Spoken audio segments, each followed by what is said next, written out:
एक बुज़ुर्ग औरत मर गई तो यमराज उसे लेने आए।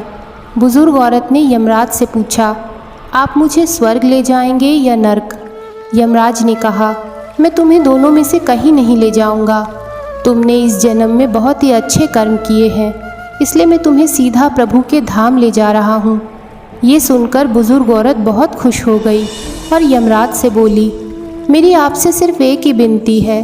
मैंने धरती पर स्वर्ग और नर्क के बारे में बहुत सुना है। मैं एक बार दोनों जगह को देखना चाहती हूँ। यमराज बोले, क्योंकि तुम्हारे कर्म बहुत अच्छे हैं, इसलिए मैं तुम्हारी ये इच्छा ज़रूर पूरी करूँगा। चलो, हम स्वर्ग और नर्क के रास्ते से होते हुए प्रभु के धाम चलेंगे।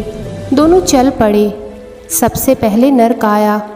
नर्क में बुज़ुर्ग औरत ने ज़ोर ज़ोर से लोगों के रोने की आवाज़ें सुनी। वहाँ नर्क में सभी लोग दुबले पतले और बीमार दिखाई दे रहे थे। औरत ने एक आदमी से पूछा, यहाँ आप सब लोगों की ऐसी हालत क्यों है? आदमी बोला, तो और कैसे हालत होगी? मरने के बाद जब से यहाँ आए हैं, हमने एक दिन भी खाना नहीं खाया। भूख से हमारी आत्माएं तड़प रही हैं। इतने में बुज़ुर्ग औरत की नज़र एक विशाल पतीले पर पड़ी, जो लोगों के कद से करीब 100 फीट ऊंचा था। उस पतीले पर एक विशाल चम्मच लटका हुआ था। पतीले में से बहुत अच्छी खुशबू आ रही थी। बुज़ुर्ग औरत ने आदमी से पूछा, इस पतीले में क्या है? आदमी दुखी होकर बोला, यह पतीला बहुत ही स्वादिष्ट खीर से हर समय भरा रहता है। बुज़ुर्ग औरत ने हैरानी से पूछा, अगर इसमें खीर है तो आप पेट भरकर खीर खाते क्यों नहीं? भूख से तड़प क्यों रहे हैं? आदमी रो रो कर बोलने लगा, कैसे खाएं? ये पतीला 100 फीट ऊंचा है। हम में से कोई भी इस पतीले तक नहीं पहुंच पाता, इसलिए हम सब भूखे रह जाते हैं। बुज़ुर्ग औरत को ये सुनकर उन पर तरस आ गया और सोचने लगी, शायद ईश्वर ने इन्हें यही दंड दिया होगा। अब यमराज बुज़ुर्ग औरत से बोले, चलो, हमें देर हो रही है। दोनों चल पड़े।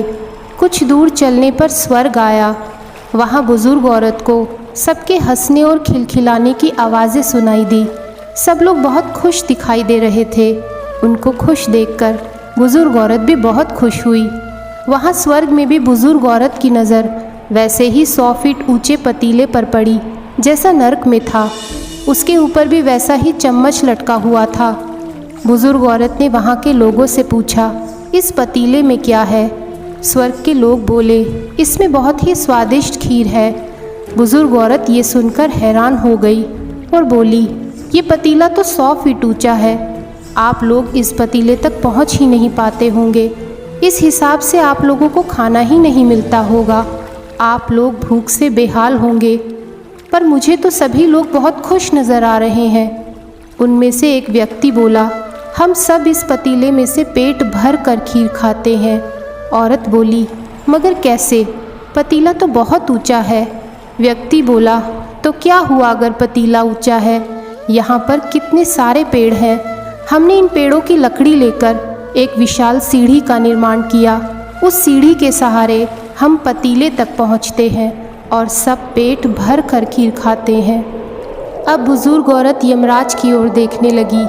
यमराज मुस्कुराए और बोले, ईश्वर ने स्वर्ग और नर्क मनुष्य के हाथों में ही सौंप रखा है। चाहे तो अपने लिए नर्क बना लो, चाहे तो अपने लिए स्वर्ग। ईश्वर ने सबको एक समान परिस्थितियों में डाला है। उसके लिए उसके सारे बच्चे एक जैसे हैं। वो किसी से भी भेदभाव नहीं करता। वहाँ नर्क में भी कितने सारे पेड़ थे, पर वो लोग खुद ही आलसी हैं। उन्हें खीर हाथ में चाहिए। वो कोई कर्म करना ही नहीं चाहते, कोई मेहनत नहीं करना चाहते, इसलिए भूख से बेहाल है। यही तो ईश्वर की बनाई हुई दुनिया का नियम है। जो कर्म करेगा उसी को मीठा फल मिलेगा। स्वर्ग के सपने छोड़ दो, नर्क का डर छोड़ दो, अच्छे कर्म करो और बाकी सब कुदरत पर छोड़ दो।